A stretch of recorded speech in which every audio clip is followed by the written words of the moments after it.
HMD ఆఫీసర్లు తిరుగుతున్న నెల రోజుల నుంచి కూడా ఈ ప్రభుత్వం చలనం లేదు. రైతులను అపోహల మధ్యలో అదే భూమి ఎంత పోతుంది, నిజంగా రైతుల భూములు పోతున్నాయా పోతలేవా అని ఒక క్లారిఫికేషన్ ఇవ్వడంగా ఈ ప్రభుత్వం ఇస్తలేదు. ఈరోజు ఈ రాష్ట్రంలో విద్యార్థులు లేరు, విద్యార్థులు, రైతులు, ఎంప్లాయీ ఏ ఒక్క డిపార్ట్మెంట్ కూడా హ్యాపీగా లేదు. ఎవరు చూసినా కూడా ఆశా వర్కర్లు ధర్నా చేస్తున్నారు, అంగన్వాడీలు ధర్నా చేస్తున్నారు, ఫీజు రీయింబర్స్మెంట్ కోసం విద్యార్థులు ధర్నా చేస్తున్నారు, రైతులు ధర్నా చేస్తున్నారు. ఇన్ని సమస్యలు ఈ రాష్ట్రంలో ఉన్నా కూడా ఏ ప్రభుత్వము ఎక్కడ కూడా స్పందించడం లేదు. ఇదే ఈ కాన్స్టిట్యున్సీ ఇక్కడ ఉన్న స్పీకరు, ఇక్కడ లోకల్ ఎమ్మెల్యే ఆయన కూడా ఇంకా నెల రోజుల నుంచి ధర్నా చేస్తున్నా కూడా సొంత నియోజకవర్గంలో నెల రోజుల నుంచి రైతులు నిరాహార దీక్ష చేస్తున్నా కూడా ఎలాంటి స్పందిస్తలేడు. రైతుల మధ్య చాలా అపోహలు ఉన్నాయి. భూమి నిజంగానే పోతుందా, ఎంత పోతుంది, రోడ్డు ఎంత వెడల్పు తీసుకుంటారు, ఏ ఏరియాలకి పోతుంది, ఇది ఒక క్లారిఫికేషన్ ఇవ్వాల్సిన బాధ్యత ప్రభుత్వం మీద లేదా? నెల రోజుల నుంచి ప్రభుత్వం ఎందుకు ఇట్లా నిర్వహిస్తుంది ఈ కార్య ఉద్యమాన్ని? నిజంగా పోతుందా పోతలేదు ఒక క్లారిఫికేషన్ ఇవ్వాల్సిన అవసరము ఈ ప్రభుత్వం మీద ఉన్నది. ఇప్పటికైనా ఈ ప్రభుత్వం మొత్తం మీద నుంచి బయటకు వచ్చి నిజంగా రైతుల భూమి ఎంత అవుతుంది వాస్తవాలకు రైతులకు వివరించి, నా రైతులకు ఒకవేళ భూమి ట్రిపుల్ కింద భూములు పోతే రైతులకు నష్టపరిహారం ఎంత ఇస్తామనే చెప్పాల్సిన బాధ్యత కూడా ఈ గవర్నమెంట్ మీద ఉన్నది. ఎందుకంటే రైతులకు 10 గుంటలు, ఎకరం భూమి ఉంటుంది. రైతులకు వాళ్ళు జీవించాలన్నా వ్యవసాయం మీద ఆధారపడి ఉన్నారు. ఆ ఉన్న ఎకరం కూడా ట్రిపుల్ కింద పోతే మేము ఎట్లా బ్రతకాలన్న అపోహలు ఉన్నది. ఇప్పటికైనా ఈ ప్రభుత్వం కన్ను తెరిచి రైతులు ఆత్మహత్యలు చేసుకోకముందే భూమి పోతుందని ఇప్పటికే ఎంతో మంది హాస్పిటల్లో ఉన్నారు. హార్ట్ స్ట్రోక్లు వచ్చినాయి. అన్నాలు బంద్ చేసి, తిండి బంద్ చేసి రైతులు ఆఫీసర్స్ కూడా తిరుగుతున్నారు. ఇప్పటికైనా ఈ ప్రభుత్వం మొద్దు నిర్ణయాలు వేసి రైతులకు ఏం పోతుందనే రైతులకు భరోసా ఇచ్చి రైతులకు ఇంత నష్టపరిహారం ఇస్తామని చెప్పాల్సిన బాధ్యత ఉన్నది. లేకుంటే రేపటి ఒక 2-3 రోజులు టైం ఇస్తున్నామన్న 15 రోజులు మాకు గడువు ఇచ్చారు. మేము వాళ్ళకి ఒక 3 రోజులు గడువు ఇస్తున్నాం. 3 రోజుల నుంచి ఈ ప్రభుత్వం నుంచి ఎలాంటి రైతులకు ఒక హామీ రాకుంటే ఇక ఆఫీసులు ముట్టడిస్తామని చెప్తున్నామన్న. వికారాబాద్ జిల్లా నుంచి చేసినటువంటి రైతులు వాళ్ళ సొంత భూములు పంట పండించుకొని ఈ ప్రపంచానికే అన్నం తినబెడదామనే రైతుకు ఈరోజు మట్టి కొట్టి పరిస్థితి వచ్చిందంటే రాష్ట్రంలో ప్రభుత్వం తీసుకున్నటువంటి రేవంత్ రెడ్డి గారు నీ అనాలోచితమైనటువంటి నిర్ణయాలతో రైతులు అన్నమో రామచంద్ర అని ఇక్కడ వికారాబాద్ జిల్లా నుంచి, అదేవిధంగా వికారా మండలం పులుసుమామిడి, పీరంపల్లి, నవాపేట్ మండలంలో ఉన్నటువంటి చించల్పేట, చాలా గ్రామాలు, చీటిగిద్ద, అదేవిధంగా వరుసగా వట్టిమినపల్లి, ఆ రకంగా వలయంగా వెళ్తూ అటు మోహన్పేట మండలం తాకుతున్నటువంటి ఈ త్రిపుల్ అంతకుముందు ఏ రకంగా డిజైన్ చేసినావు?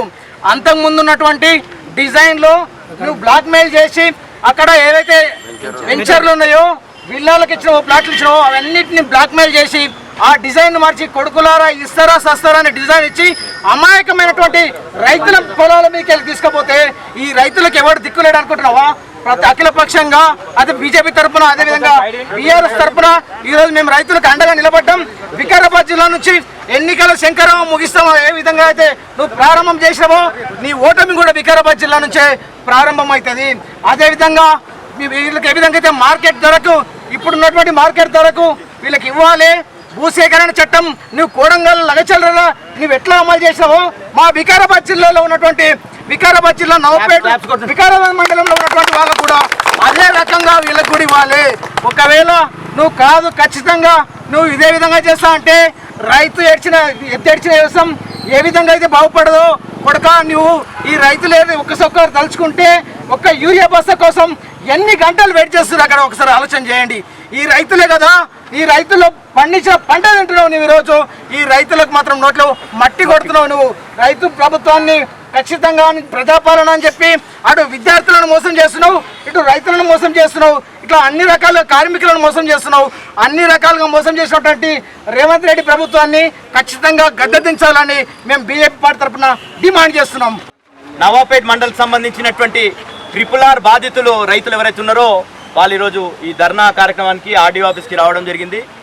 మేమందరం కూడా మేము బీఆర్ఎస్ పార్టీగా, శుభప్రద్ పటేల్ నా పేరు, మీ పక్షాన పోరాటం చేయడానికి, ఎందుకంటే మీరు శాంతియుతంగా, ఎందుకంటే ముందే ఫస్ట్ రోజే మీరు చేసినటువంటి పోరాటంలో మేము పంచుకుంటే కావాల్సుకొని ఈరోజు బీఆర్ఎస్ పార్టీ లేకపోతే బీజేపీ పార్టీ ఈ ట్రిపుల్ ఆర్కి వ్యతిరేకంగా పోరాటం చేస్తుందని ఆరోపణలు చేసేటటువంటి పరిస్థితి ఈ తెలంగాణలో ఉంది. ఎందుకంటే రైతులు ఎరువుల కోసం కొట్లాడినా కానీ రైతులు కొట్లాడతలేరు. బీఆర్ఎస్ పార్టీ ఇంకా ప్రతిపక్షాలు అంతా కూడా రైతులను రెచ్చగొడుతున్నాయి. సినిమా టికెట్లలో మొదటి వరుస ఉన్నోనికి చివరి ఉన్నోనికి టికెట్ ఒకటేసారి వస్తా అన్నటువంటి మాటలు మన రేవంత్ రెడ్డి దరిద్రమైనటువంటి పాలనలో మనం చూస్తున్నాం. ఈరోజు ముఖ్యంగా ట్రిపుల్ ఆర్కి వ్యతిరేకం ఎవరు కాదు, నువ్వు అభివృద్ధికి వ్యతిరేకం కాదు మేము.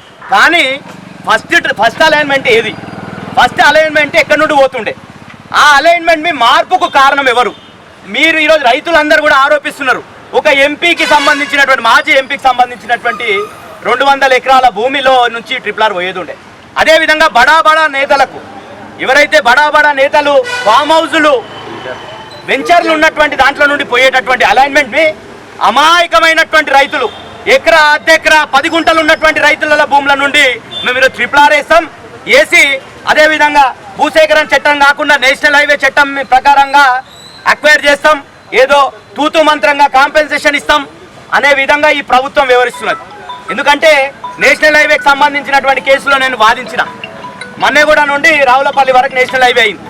మన్నెగూడ ఈరోజు ఆ రోజు 19లో కూడా ₹1 కోటి తక్కువ ఉండదు, కానీ 2 లక్షల లెక్క వాల్యూ చేసి 2 లక్షలు అంటే ఇక్కడ ఈరోజు ఈ ప్రభుత్వం 2 లక్షల లెక్క వాల్యూ చేసి వాళ్ళకి కట్టిస్తే కొట్లాడంగా 6 లక్షలు అయింది.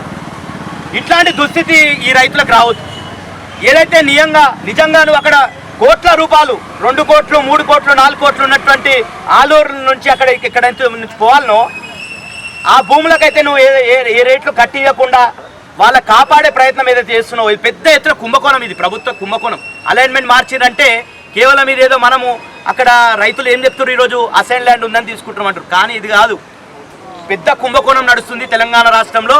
పెద్ద బడా రాజకీయ నాయకులు భూములు పోకుండా సామాన్య ఎస్సీ ఎస్టీ బీసీ వర్గాలకు సంబంధించినటువంటి రైతుల భూములు పొట్టగొట్టే విధంగా, గతంలో ఎప్పుడో ఏదో ప్రభుత్వం ఇచ్చినటువంటి అసైన్ భూములను కొల్లగొట్టే విధంగా ఈ ప్రభుత్వం వ్యవహరిస్తుంది. కాబట్టి మీరందరూ కూడా ఏకంగా 100% వికారాబాద్ జిల్లాకు సంబంధించే మనకు ముఖ్యమంత్రి ఉన్నాడు. కానీ పేరుకు వికారాబాద్. ఆయన గెలిచేటి రోజు ఈడొచ్చి ఎన్నికల్లో వచ్చి నేను వికారాబాద్ నుంచే శంకరావం పూరిస్తున్నా అని చెప్పిండు. కానీ ఏమైంది? గెలిచిన తర్వాత ఇప్పుడు వికారాబాద్ అంటలేడు, వికారాబాద్ కనిపిస్తలేదు రేవంత్ రెడ్డి గారికి. మొత్తం కూడా నేను పాలమూరు బిడ్డనని చెప్పేసి అక్కడ తిరుగుతుండు. ఈరోజు ఒక్కసారైనా ముఖ్యమంత్రి అయిన తర్వాత ఈ 2 సంవత్సరాల్లో రేవంత్ రెడ్డి ఒక్కసారన్నా ఈ వికారాబాద్ కావచ్చు, నవాపేట కావచ్చు, పరిగి కావచ్చు వచ్చిండా? ఎందుకు రాలేడని అడుగుతున్నాం.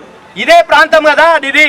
నువ్వు ఈ ప్రాంతంలో నిన్ను చూసి మావాడు ముఖ్యమంత్రి అయితే అందరు వేసిరు కదా, లైన్లో నిలబడి నీకు ఓట్లు వేస్తే ఈరోజు రైతులను మొత్తం కూడా లైన్లో నిలబడి సొమ్మసిల్లి పడిపోయే విధంగా విద్యార్థులను రోడ్డు మీద తెస్తావు, రైతులను రోడ్డు మీద తెస్తావు, అంగన్వాడీలను రోడ్డు మీద తెస్తావు, నిరుద్యోగులను రోడ్డు మీద తెస్తావు.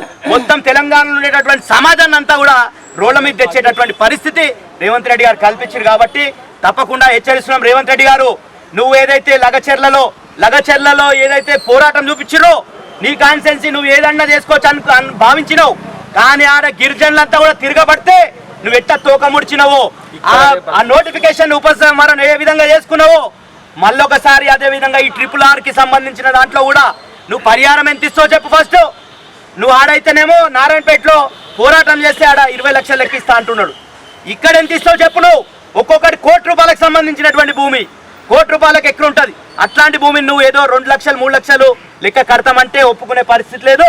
అందరూ కూడా తెలంగాణ ఈ వికారాబాద్ పోరాటాల గడ్డ, ఉద్యమం ఇక్కడ నుండి ప్రారంభించినావు బిడ్డ. నీకు తెలియదు, నువ్వు ఆ రోజు ఇక్కడ దిక్కు రాలేవు, నువ్వు మహబూబ్నగర్లో అంతర్భాగంగా ఉంటివి అప్పుడు.